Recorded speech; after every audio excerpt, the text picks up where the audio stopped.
నమస్కారం SRK news కి స్వాగతం. ముందుగా ముఖ్యాంశాలు.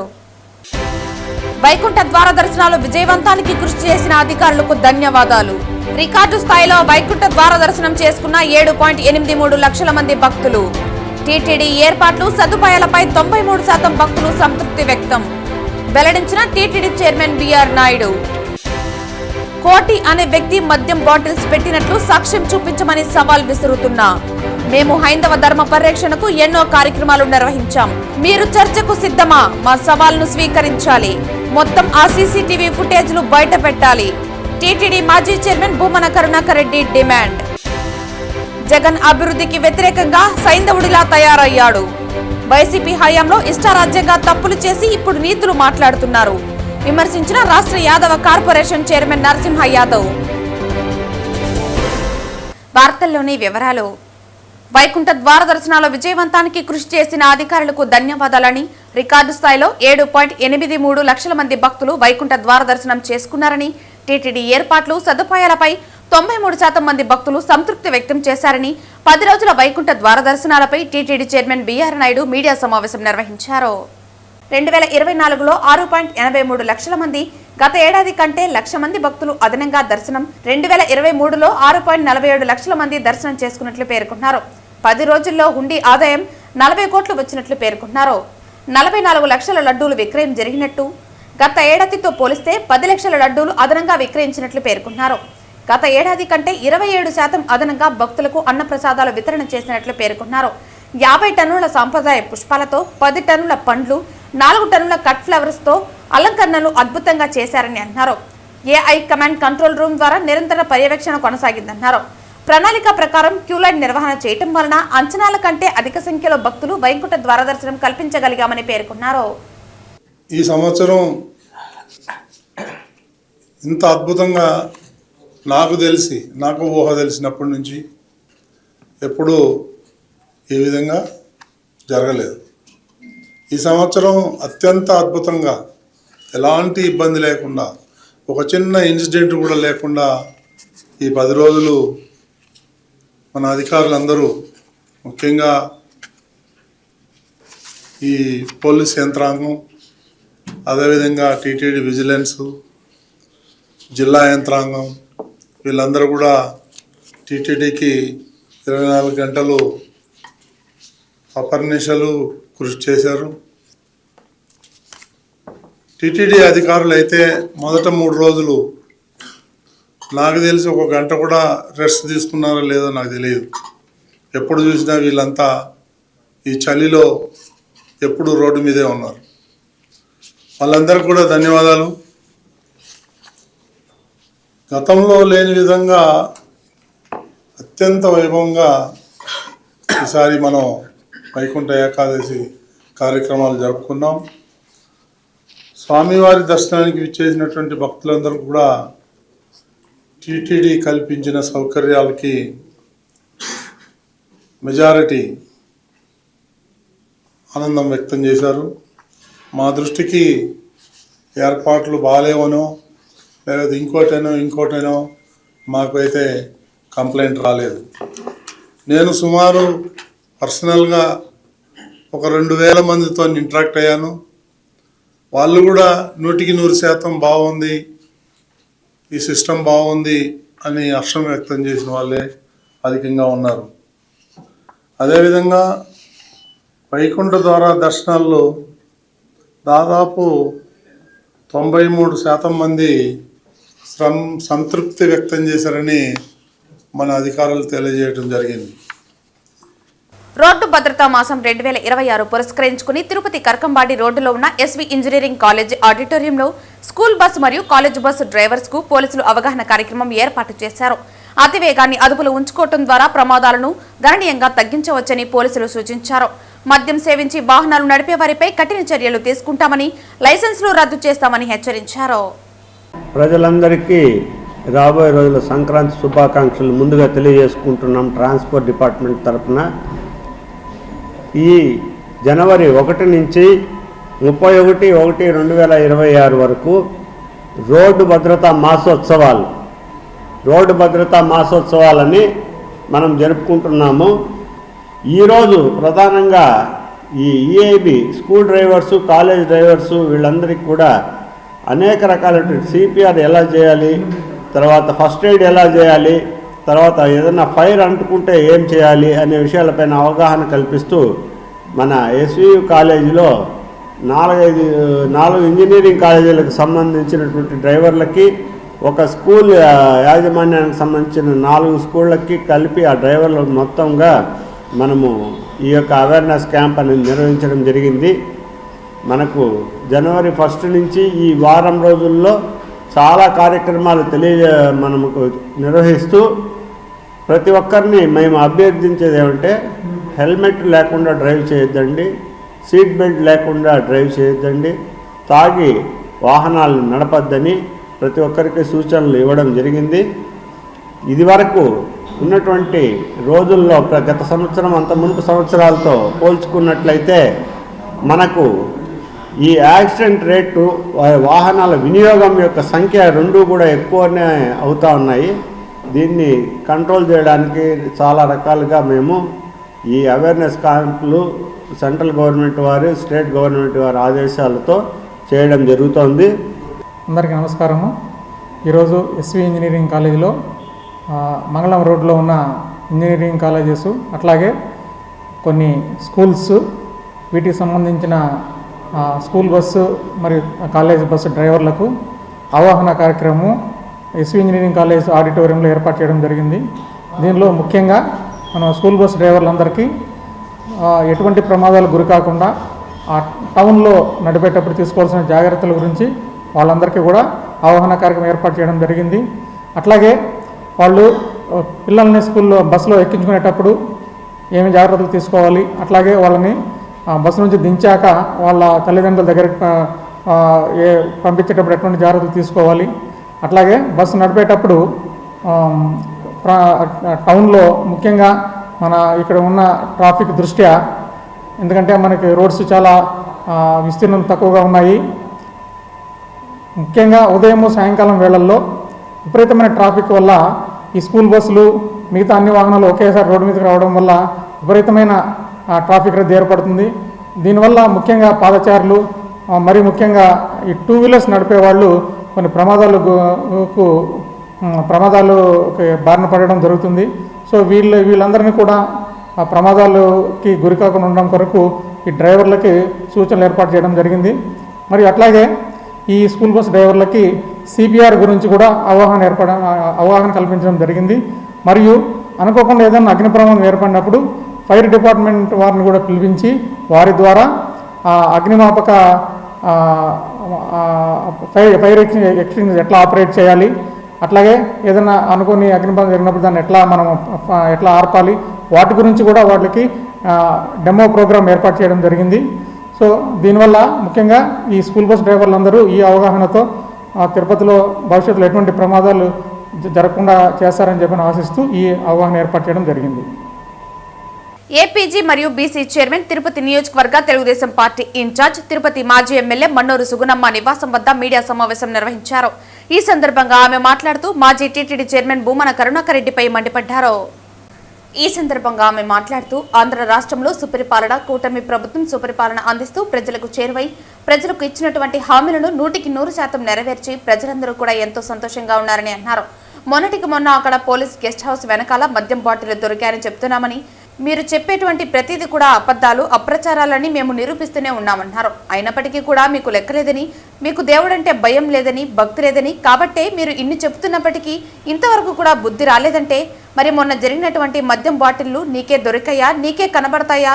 ముందస్తుగా గుమ్మడికాయ దొంగ ఎవరంటే భుజం తోడుకున్నట్లు ఆ రోజున సతీష్ అక్కడ రైల్వే యాక్సిడెంట్లో చనిపోయినట్టుగా చిత్రీకరించి నువ్వే ముందస్తుగానే మరి ఎవరో చేశారు, ఆయన చనిపోయాడని నువ్వే ముందు ఎందుకు చెప్పాల్సి వచ్చిందని ప్రశ్నించారు.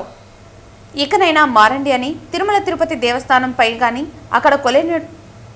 అక్కడ కొలువైనటువంటి కలియుగ దైవత్వం వెంకటేశ్వర స్వామి మీద కానీ నువ్వు ప్రయోగాలు చేయొద్దని అన్నారు.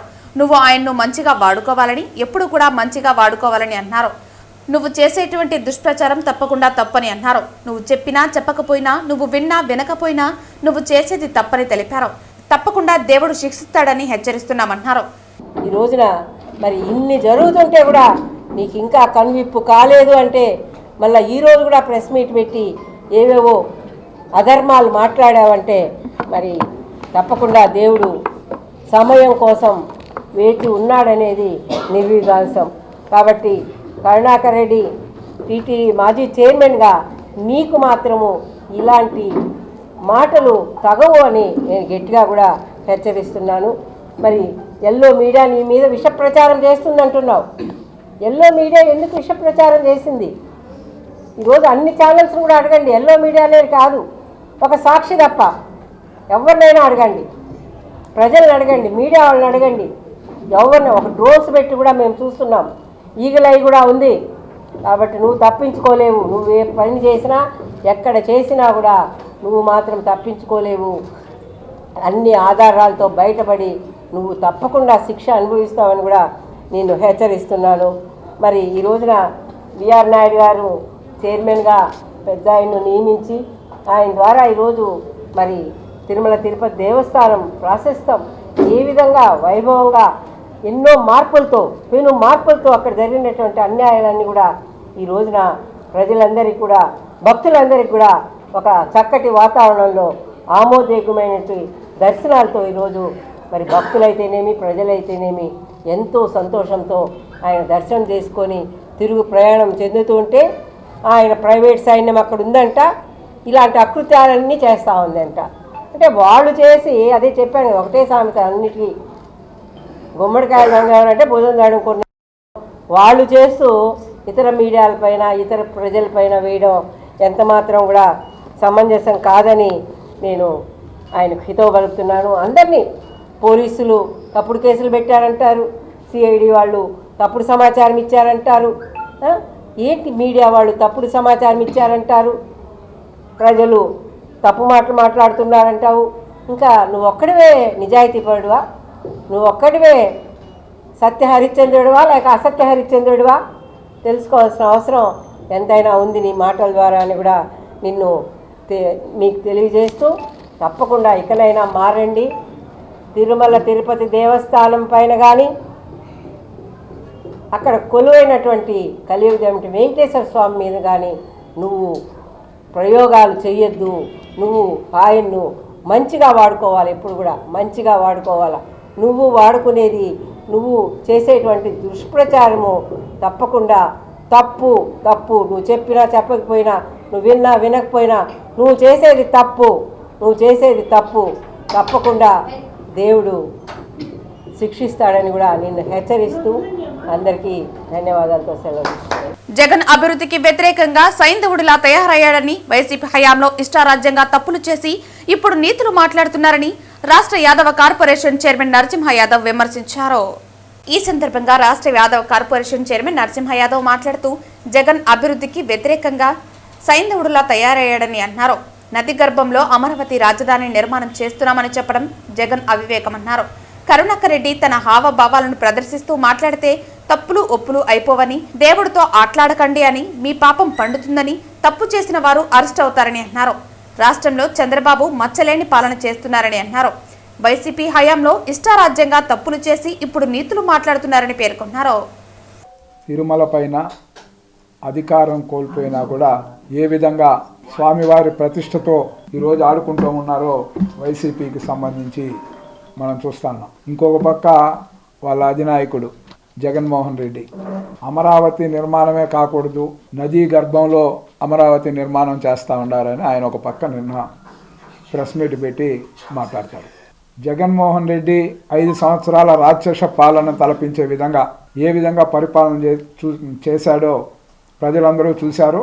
అందుకే 11 సీట్లకే పరిమితమైంది వాళ్ళ పార్టీ. దాన్ని కూడా మర్చిపోయినట్టున్నారు జగన్మోహన్ రెడ్డి. ఆ రోజు చూస్తే 3 రాజధానుల పేరుతో 5 సంవత్సరాలు ఏ విధంగా ఆయన 5 సంవత్సరాలు కూడా ఇది చేశాడో మనం చూస్తాం. మళ్ళా చూస్తే విశాఖ రాజధాని అని చెప్పి ఏ విధంగా ప్రజలను నమ్మించే ప్రయత్నం చేసి అక్కడంతా కూడా భూములు కొనుక్కోవడం, ఈ విధంగా ఏ విధంగా పాల్పడ్డాడో చూసి ఆయనకి అభివృద్ధి అంటే ఆయనకు నచ్చని పదంగా ఉంది.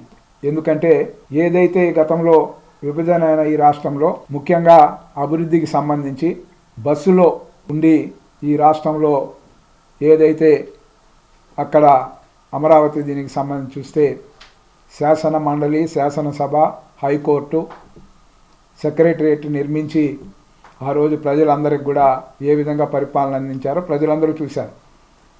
జగన్మోహన్ రెడ్డి ముఖ్యమంత్రిగా పదవి బాధ్యతలు చేపట్టినాక ఆ 5 సంవత్సరాలు ఏ విధంగా పరిపాలన చేశాడో, ఏ విధంగా ప్రజలను ఇబ్బంది పెట్టాడో, ఏ విధంగా అన్ని వర్గాలను కూడా ఏ విధంగా మోసం చేశాడో ప్రజలందరూ కూడా ఇంకా మర్చిపోలే. ఉన్న పలంగా నిన్న ఏదో మొన్ననే రాజధాని నిర్మాణం చేపట్టేటట్టు నిర్ణయం తీసుకున్నట్టు నిన్న ఆయన ఉలిక్కిపడి మేల్కొని ఏ విధంగా నదీ గర్భంలో అమరావతి నిర్మాణం జరుగుతూ ఉందని మాట్లాడడం. కాబట్టి జగన్మోహన్ రెడ్డి క్రెడిబిలిటీ ఉండాలి ఒక ముఖ్యమంత్రిగా చేసిన వ్యక్తికి. ఏ విధంగా నువ్వు అబద్ధాలని పదే అబద్ధాలు చెప్పి ప్రజల దగ్గర ఓట్లు వేసుకున్నావు ఆ రోజు చంద్రబాబు నాయుడు గారి పని చెప్పి. సరే వచ్చినాకైనా సరిగ్గా పరిపాలన చేశావంటే అది లేదు.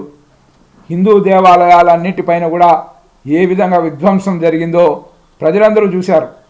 కానీ అవన్నీ మరిచినట్టు ఈరోజు రాజధాని అక్కడ రాకూడదు, దీనిపైన సుప్రీంకోర్టు నిర్ణయం తీసుకోవాలనే విధంగా నువ్వు మాట్లాడుతున్నావు.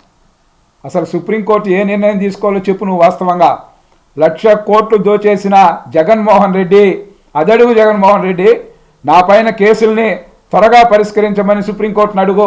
సుప్రీంకోర్టుని ఏవడగాలి? ప్రజలకు సంబంధించి ప్రజారంజకమైన రాజధాని నిర్మాణం చేస్తూ ఉంటే సాక్షాత్తు కేంద్ర ప్రభుత్వం కానీ ప్రధానమంత్రి కానీ దాని యొక్క అభివృద్ధికి అనేక విధాలుగా కూడా వాళ్ళు చేయూతను అందిస్తూ ముందుకు సాగుతూ ఉంటే ఈరోజు ఏ విధంగా జగన్మోహన్ రెడ్డి పత్రికా విలేకరుల సమావేశంలో మాట్లాడుతూ ఉన్నారో ప్రజాస్వామ్యవాదులంతా విస్తుపోతూ ఉన్నారు ఈరోజు.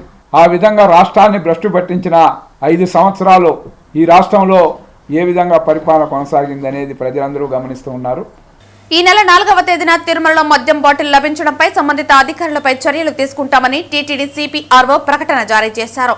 ఆ తర్వాత తప్పిదాలు కప్పిపుచ్చుకోవడానికి సీఎం చంద్రబాబు ఆదేశాలతో నమ్మిన బంటు బీఆర్ నాయుడు ఆదేశాలతో ఓ తప్పుడు కేసు నమోదు చేశారని టీటీడీ మాజీ చైర్మన్ భూమన కరుణాకర్ రెడ్డి ఆరోపించారు. ఈ సందర్భంగా టీటీడీ మాజీ చైర్మన్ భూమన కరుణాకర్ రెడ్డి మాట్లాడుతూ ఈ నెల 4వ తేదీన తిరుమలలో మద్యం బాటిల్ లభించడంపై సంబంధిత అధికారులపై చర్యలు తీసుకుంటామని టీటీడీ సిపిఆర్ఓ ప్రకటన జారీ చేసినట్టు తెలిపారు. ఆ తర్వాత తప్పిదాలు కప్పిపుచ్చుకోవడానికి సీఎం చంద్రబాబు ఆదేశాలతో నమ్మిన బంటు బీఆర్ నాయుడు ఆదేశాలతో ఓ తప్పుడు కేసు నమోదు చేశారని అన్నారు. ఎల్లో మీడియా విషపు ప్రచారం చేస్తున్నారని, బీఆర్ నాయుడు ప్రైవేట్ సైన్యం కొండపై తిష్టవేసి ఇలాంటి అకృత్యాలు చేస్తోందని అన్నారు. కోటి అనే వైఎస్ఆర్ కాంగ్రెస్ కార్యకర్త ఈ దృశ్యాలను చూసి వీడియో తీశాడని, దీనిపై తప్పుడు కేసులు పెట్టారని అన్నారు. పోలీసులతో తప్పుడు కేసులు నమోదు చేస్తున్నారని, ఆ సీసీ ఫుటేజ్ బయట పెట్టమని సవాల్ చేస్తున్నామని అన్నారు. 25 గోనె సంచులు నిండా ఖాళీ మద్యం బాటిళ్లు బయటపడింది నిజం కాదా అని ప్రశ్నించారు. చంద్రబాబు బీఆర్ నాయుడు ఒత్తిళ్లతో కోటిని బలవంతంగా కొట్టారని, Tirumala 2 town CI Sriramulu YSR Congress party కార్యకర్త కోటిని కొట్టారని అన్నారు. తిరుచనూరు పోలీస్ స్టేషన్ వద్ద డీఎస్పీ ప్రసాద్ సాక్షి ఫోటోగ్రాఫర్ కృష్ణను దుర్భుషలాడి రాయలసీమను అవమానంగా మాట్లాడారని, బిఎన్ఎస్ సెక్షన్ 152 పెట్టడం అత్యంత దారుణమన్నారు. న్యాయమూర్తులు ఉన్నారు కాబట్టి మేము బతికి బట్ట కడుతున్నామని, లేదంటే మాకు జైళ్లే ఆవాస కేంద్రాలుగా మారేవని అన్నారు. ఈ సవాలును స్వీకరించి మొత్తం ఆ సీసీ ఫుటేజ్లు బయట పెట్టాలని డిమాండ్ చేశారు. అలిపిరి వద్ద నిఘా వ్యవస్థ, భద్రతా వ్యవస్థ ఏం చేస్తోందని ప్రశ్నించారు. బీఆర్ నాయుడిని ప్రైవేటు సైన్యం తాగి పడేసిన బాటిల్స్ అని నీకు లక్షలు వేల కోట్లు ఎలా వచ్చాయని ప్రశ్నించారు. సీఐ శ్రీరాములు చేసింది తప్పని, ఆయన తీరు తీవ్రవాది పట్ల ప్రవర్తించేలా ఉందని అన్నారు. సాక్షి ఫోటోగ్రాఫర్ మోహన్ కృష్ణ ఇంటికి 40 మంది పోలీసులు పంపించి భయభ్రాంతులకు గురి చేశారని అన్నారు. ప్రభుత్వాలు వస్తూ ఉంటాయి, పోతూ ఉంటాయి, రాజకీయాలు ఒకే రాజకీయ పార్టీ అధికారంలో ఉండదు. ఈ రకంగా మీరు ఒత్తిళ్లకు లొంగి అబద్ధాన్ని నిజం చేయాలని తప్పుడు కేసులు బనాయించి ఒక టెర్రరిస్టు పట్ల ప్రవర్తించేటువంటి తీరుతో కోటి మీద అమానుషంగా ప్రవర్తించినటువంటి తీరు, మోహన కృష్ణ సాక్షి ఫోటోగ్రాఫర్ ఇంటి మీదకి దాడికి 40 మంది పోలీసులు వెళ్తారండి, వాళ్ళ భార్యను బెదిరిస్తారండి. ఎంత దారుణం ఇది! దీని పట్ల మిగతా జర్నలిస్టులు పట్టించుకోవాల్సినటువంటి అవసరం కూడా ఎంతైనా ఉన్నది. అల్టిమేట్గా రాష్ట్రంలో, దేశంలో జర్నలిస్టుకు చిన్న ఇబ్బంది కలిగిన మొత్తం జర్నలిస్టులంతా కూడా ఏకమై తమ గొంతు వినిపిస్తారే. ఇంత దారుణంగా ఒక 40 ఏళ్ళు కూడా నిండినటువంటి ఒక వ్యక్తికి 30 సంవత్సరాలు కూడా నిండినటువంటి వాళ్ళ శ్రీమతిని పోలీసు వాళ్ళు ఇంత దారుణమైనటువంటి స్థితిలో భయోత్పాతాన్ని గురి చేసేటువంటి విధంగా ప్రవర్తించినప్పుడు చూస్తూ మేము నేరస్తులము అని మీరు చెప్పినట్టుగా అంగీకరించడానికి ఎవరు కూడా సిద్ధంగా లేరని, బిఆర్ నాయుడు వచ్చినప్పటి నుంచి అరాచకాలు కొండంత, కొండ మీద చెత్తను గురించి మాట్లాడతాడు. కొండ మీద మరొక కొండ ఉంది, అది చెత్త కొండ అనని.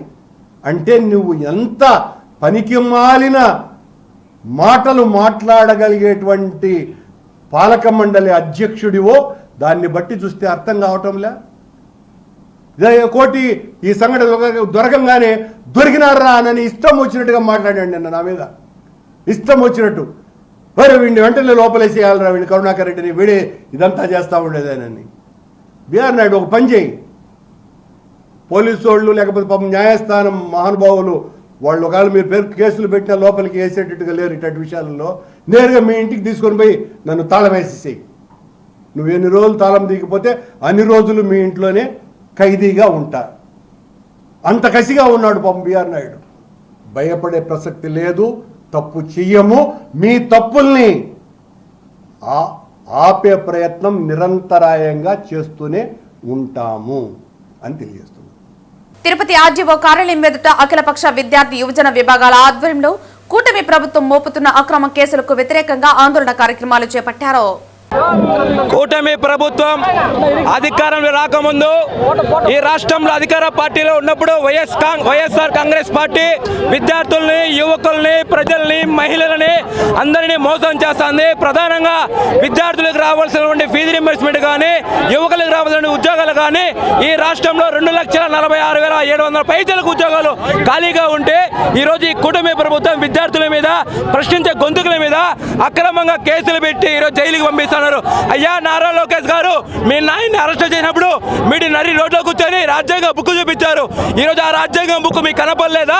కేవలం రెడ్ బుక్ రాజ్యాంగమే మీకు కనిపిస్తుంది. ఖచ్చితంగా ఇప్పటికైనా సరే నారా లోకేష్ గారు మా మీద పెట్టినటువంటి అక్రమ కేసులు ఎత్తివేయాలి. అదేవిధంగా మీరు పాదయాత్ర సమయంలో ఏదైతే విద్యార్థులకు హామీలు ఇచ్చారో 4,670 కోట్ల రూపాయలు ఫీజు బకాయిలు విడుదల చేయాలా. అదేవిధంగా ఉప ముఖ్యమంత్రి పవన్ కళ్యాణ్ గారు ఒకటే కోరుతున్నామయ్యా, వైఎస్ఆర్సీపీ పార్టీ ఉన్నప్పుడు మహిళలు కిడ్నాప్లు అయిపోతున్నారు, మహిళలే కనపడలేదని చెప్పారు. కానీ మీరు ఉప ముఖ్యమంత్రి అయ్యారు. ఈరోజు మహిళల మీద, పసిబిడ్డల మీద, అందరి మీద అత్యాచారాలు జరుగుతూ ఉన్నాయి. మహిళలు ఈరోజు రాష్ట్రం వదిలేసి ఇతర ప్రాంతాలకు వెళ్ళిపోతున్నారు. ఇప్పుడు మీరు ప్రశ్నించే గొంతుగా మీకేమైపోయింది? ఈరోజు తిరుపతిలోని ఆర్డీఓ కార్యాలయం ముందర విద్యార్థి యువజన సంఘాల ఆధ్వర్యంలో శాంతియుతంగా నిరసన చేస్తూ ఉంటే మమ్మల్ని అరెస్ట్ చేసే విధంగా పోలీసులు దౌర్జన్యంగా లాగేస్తున్నారు. ఖచ్చితంగా నారా లోకేష్ గారు దున్నపోతు మీద నీళ్ళ పోసిన మీరు వ్యవహరిస్తున్నారు, మీ కూటమి వ్యవహరిస్తుంది. ఇప్పటికైనా సరే కళ్ళు తెరిచి రాష్ట్రంలో ఏం జరుగుతుందో ఒకసారి ఆలోచించే కూడా ఈ కూటమి ప్రభుత్వాన్ని హెచ్చరికలు జారీ చేస్తా ఉన్నారు. ప్రభుత్వాలను ప్రశ్నిస్తే కూటమి ప్రభుత్వం, చంద్రబాబు నాయుడు గారి ప్రభుత్వం కర్కశంగా వాళ్ళందరి మీద కేసులు పెట్టడం, మరీ దారుణంగా పీడీ యాక్టులు పెట్టడం. విశాఖపట్నంలో జరిగినటువంటి ఘటన మనందరికీ కూడా తెలిసే ఉంటుంది. దానిని నిరసిస్తూ మొత్తం విద్యార్థి సంఘాలన్నీ కూడా రాష్ట్ర వ్యాప్తంగా వామపక్షాలకు చెందినటువంటి విద్యార్థి సంఘాలన్నీ నిరసన కార్యక్రమాన్ని చేపట్టే దానికి వైఎస్ఆర్ కాంగ్రెస్ పార్టీ మద్దతు ఇచ్చింది. ఒక్క వామపక్ష విద్యార్థుల పట్లే కాదు, ప్రతిపక్షాలన్నింటి పట్ల చంద్రబాబు నాయుడు గారి ప్రభుత్వం ఇలానే నిరంకుశ ధోరణితో వ్యవహరిస్తుంది. సమస్యల పట్ల, వాళ్ళు ఇచ్చినటువంటి ఎన్నికల హామీల పట్ల నిలదీస్తే ఆ నిలదీతకు సమాధానంగా వాళ్ళు అరెస్టులు చేస్తున్నారు. ఒక్క తిరుపతి నియోజకవర్గంలోనే ఇప్పటి వరకు 17 అక్రమ కేసులు పెట్టడం జరిగింది. నీళ్లు ఇవ్వండి, ఎత్తిపోతల పథకం గురించి మీ శిష్యుడైనటువంటి రేవంత్ రెడ్డి మాట్లాడినటువంటి మాటల మీద సమాధానం చెప్పండి అని అంటే ఒక అక్రమ కేసు. విద్యుత్ ఛార్జీలు పెరిగినాయని చెప్పి ఒక నిరసన చేస్తే ఒక అక్రమ కేసు. అలానే ఇక్కడ మద్యం విపరీతంగా ఏర్లై పారుతుందని అంటే ఒక అక్రమ కేసు. ఎక్కడ చూసినా ఏ సమస్యను ప్రస్తావించినా అక్రమ కేసులు బనాయించి రోళ్లను మూయించడం తప్ప మరొక గత్యంతరం లేని పరిస్థితుల్లో ఈరోజు కూటమి ప్రభుత్వం తయారైంది. దీనికి బుద్ధి చెప్పేటటువంటి రోజులు ఖచ్చితంగా త్వరలోనే వస్తాయన్నటువంటి విషయాన్ని మీ సందర్భంగా తెలియజేస్తున్నాను. ఈ రోజు నగిరి కుశస్థలి నదిలో విచ్చలవిడిగా రంగునీటిని విడుదల చేయడాన్ని వ్యతిరేకిస్తూ సిపిఐ పార్టీ పట్టణ కార్యదర్శి వేలన్ అధ్యక్షతన కుశస్థలి నది రోడ్డుపై ధర్నా కార్యక్రమం చేసి నిరసన తెలపడం జరిగింది. ఈ రోజు కుశస్థలి నదిలో విచ్చలవిడిగా రంగునీటిని విడుదల చేయడాన్ని వ్యతిరేకిస్తూ సిపిఐ పార్టీ పట్టణ కార్యదర్శి వేలన్ అధ్యక్షతన కుశస్థలి నది రోడ్డుపైన ధర్నా కార్యక్రమం చేసి నిరసన తెలపడం జరిగింది.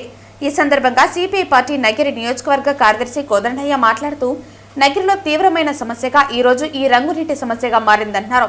ఈ రంగునీటిని అరికట్టడంలో అధికార యంత్రాంగం పూర్తిగా విఫలమైందని, తమిళనాడు నుంచి వచ్చిన అక్రమ డైమింగ్ యూనిట్ వలన ఈ రోజు నగిరిలో తీవ్రమైనటువంటి నీటి కాలుష్యం ఏర్పడిందని అన్నారు.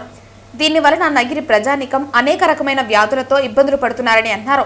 ఈ రంగు పరిశ్రమలకు వ్యతిరేకంగా అనేక పోరాటాలు నగిరి ప్రజానీకం చేస్తున్నప్పటికీ ప్రభుత్వ అధికారులు మాత్రం చోద్యం చూస్తున్నారని అన్నారు. సమస్య వచ్చినప్పుడు నోటీసులు ఇవ్వటం, తర్వాత వారి దారి వాళ్ళు చూసుకోవటం ఆనవాయితీగా మారిందన్నారు.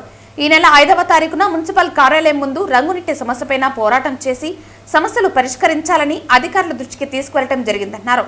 కానీ ఇక్కడ ఉన్నటువంటి పరిశ్రమ యాజమానులు ఏమాత్రం భయపడకుండా, ప్రజల ఆరోగ్యాలను దృష్టిలో పెట్టుకోకుండా నదిలోకి రంగునీటిని విడుదల చేయటాన్ని సిపిఐ పార్టీ తీవ్రంగా ఖండిస్తోందన్నారు. నగిరిలో ఈ రంగునీటి సమస్య తీవ్రంగా ఉంది. కమ్యూనిస్టు పార్టీ ఆధ్వర్యంలో అనేక పోరాటాలు నిర్వహించిన అధికారులు స్పందించడం లేదు. మొన్న 5వ తారీఖున తమిళనాడు నుంచి వచ్చినటువంటి 16 డైయింగ్ యూనిట్లు వారి యొక్క పరిశ్రమలో వ్యర్థంగా వదిలేటువంటి రంగు నీళ్లు నగిరి పట్టణ ప్రజలందరి యొక్క ఆరోగ్యాన్ని దెబ్బతీస్తూ ఉంది. ఆరోగ్యాన్ని కాపాడాలని నగిరిలో నిన్న 5వ తారీఖున 200 మందితో ర్యాలీగా పోయి మున్సిపల్ కమిషనర్ కాడ ఆఫీస్లో ధర్నా నిర్వహిస్తే మేము రంగు నీళ్ళు వదలం, మేము అరికడతామని చెప్పినటువంటి అధికార యంత్రాంగం ఈరోజు 9వ తారీఖు కుశస్థలిలో ఈ వర్షాధారణగా 3 నెలలుగా నీళ్లు పోతానే ఉంది, వర్షపు నీళ్ళు.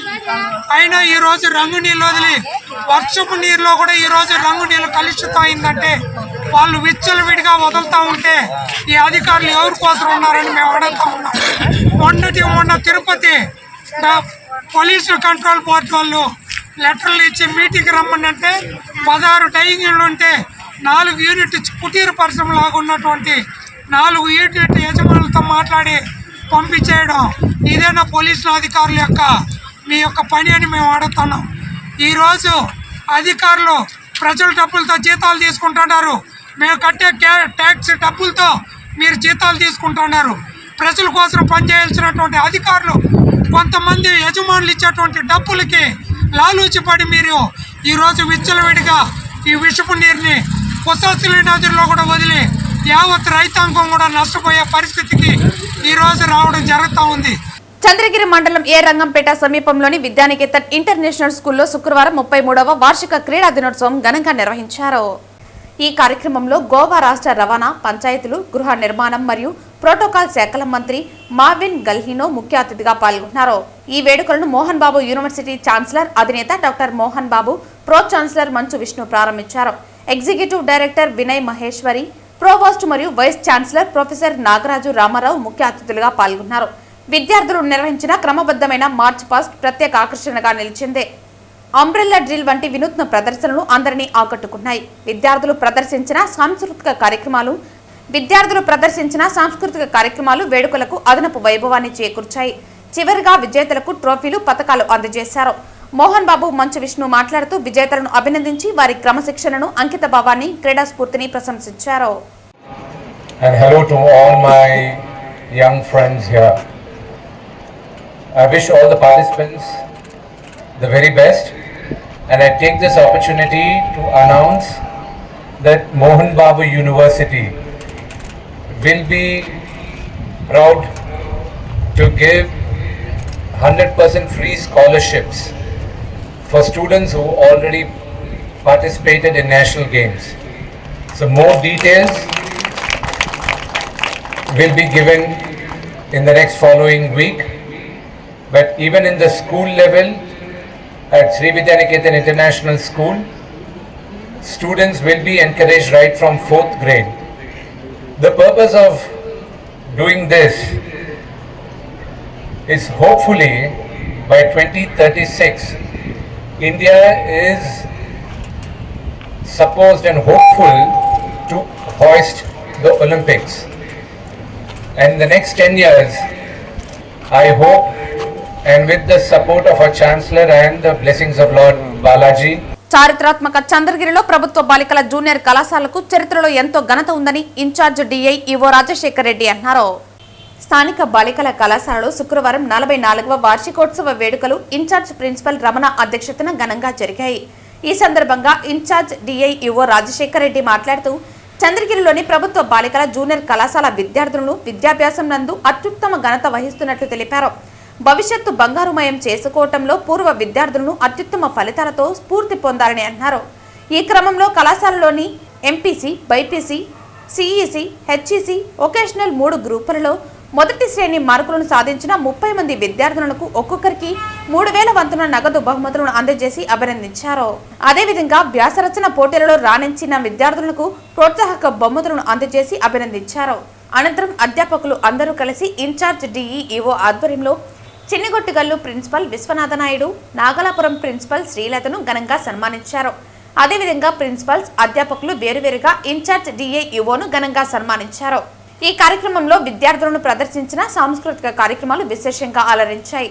ఈ కార్యక్రమంలో బాలికల ఉన్నత పాఠశాల పీడీ పూర్ణచంద్ర, కళాశాల అధ్యాపకులు చెంగల్ ప్రసాద్, లావణ్య, సంధ్య, సుమిత్ర, వాణి, రెడ్డివాణి తదితరులు పాల్గొన్నారు. మన కళాశాలకు స్టేట్లోనే ఒక పేరు ఉన్నది. ఎప్పుడు రిజల్ట్స్లో మన కళాశాల స్టేట్లో ఫస్ట్ వస్తున్నది, జిల్లాలో కానీ. ఆ పేరును అలాగే నిలబెట్టడానికి ప్రయత్నించాలని కోరుకుంటున్నాను. Okay, best of luck. బాగా చదవండి. శుక్రవారం ఉదయం వీఐపీ విరామ సమయంలో తిరుమల శ్రీవారిని ఏపీ హోంమంత్రి అనిత దర్శించుకున్నారు. శుక్రవారం ఉదయం వీఐపీ విరామ సమయంలో కుటుంబ సభ్యులతో కలిసి స్వామివారి సేవలో పాల్గొని మొక్కులు చెల్లించుకున్నారు. దర్శన అనంతరం ఆలయ రంగనాయకుల మండపంలో వేద పండితులు వేద ఆశీర్వచనం అందించగా ఆలయ అధికారులు శ్రీవారి తీర్థ ప్రసాదాలు అందజేసి పట్టు వస్త్రంతో సత్కరించారు.